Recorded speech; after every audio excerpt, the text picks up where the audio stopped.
Welcome to The Explainer. Today, we're going to unpack a video that gives one very specific take on a really tense and confusing incident that happened on the Thai-Cambodian border. Now, our goal here isn't to say if the claims are true or not, but to really understand the story that's being told. So what this whole thing boils down to is this. On November 12, 2025, you have two totally different stories popping up about the same event. On one side, the Thai Royal Army's official word is that reports of an attack are just fake news. But the video we're looking at, it claims that civilians were straight up attacked. So right away, you've got a battle of narratives. All right, so here's how we're going to break this down. We'll start with that first incident, then look at the patterns and evidence the source brings up. After that, we'll explore the why, the motive they propose, and finally, we'll zoom out to look at the bigger picture of this whole information war. Okay, let's dive right in with that initial spark. What exactly does the source claim went down that day that got such a strong denial from the military?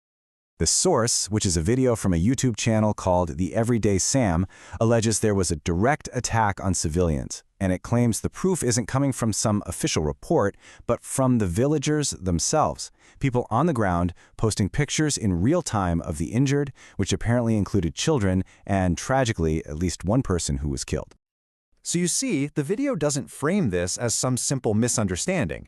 It presents it as a flat-out contradiction. It basically puts the question to the audience. You've got pictures from civilians on one side and an official denial on the other. Somebody has to be lying, right? But here's where it gets really interesting. The source argues that if you want to understand what happened on November 12th, you can't just look at it by itself. It claims this is all part of a bigger and frankly very suspicious pattern of events. And this slide really lays out the core of that pattern argument. The video claims that right before some kind of peace deal or de-escalation is about to happen, boom, a landmine incident occurs. And this has apparently happened like 7 or 8 times already, following this exact same script. So the takeaway here, according to this narrative, is that these incidents are not just random tragedies. They seem to have suspiciously convenient timing that the source alleges always manages to sabotage peace talks and fire things back up again. Okay, so we've heard about this alleged pattern, but what's the actual proof? What kind of counter-evidence does the source bring to the table to really challenge the official story? The source starts by asking a really simple, almost common-sense question. It's designed to make you think and to cast some doubt on the official reports just using basic logic. It's all about who actually gets hurt in these clashes. And this is where it gets pretty wild.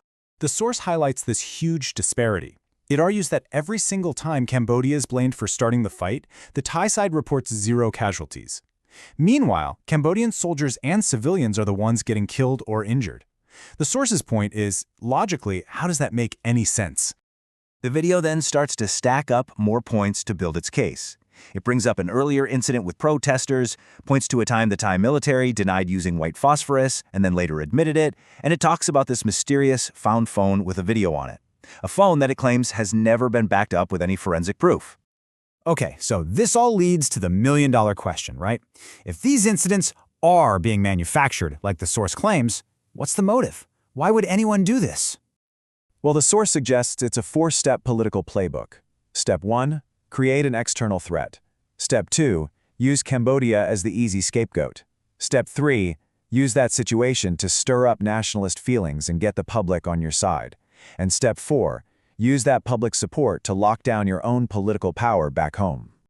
And according to the video, this strategy has been working really well in 2025.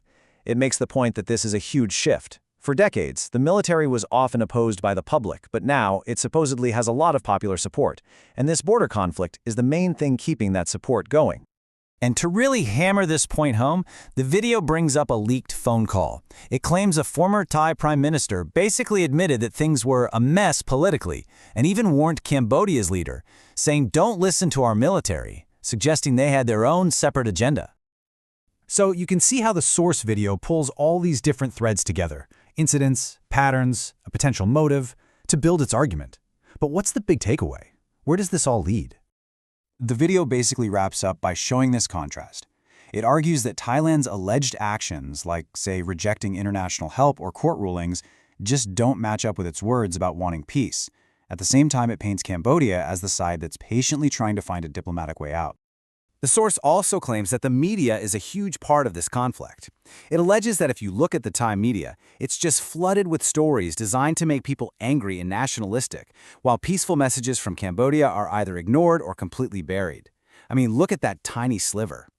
So, and this is really important. We've just walked through one side of a really complex and heated story. The whole point of this explainer was to take apart the specific arguments, the evidence, and the motives that this one source presented, just so we can understand how its particular narrative was constructed. And that leaves us, and you, with a final thought that goes way beyond this one conflict.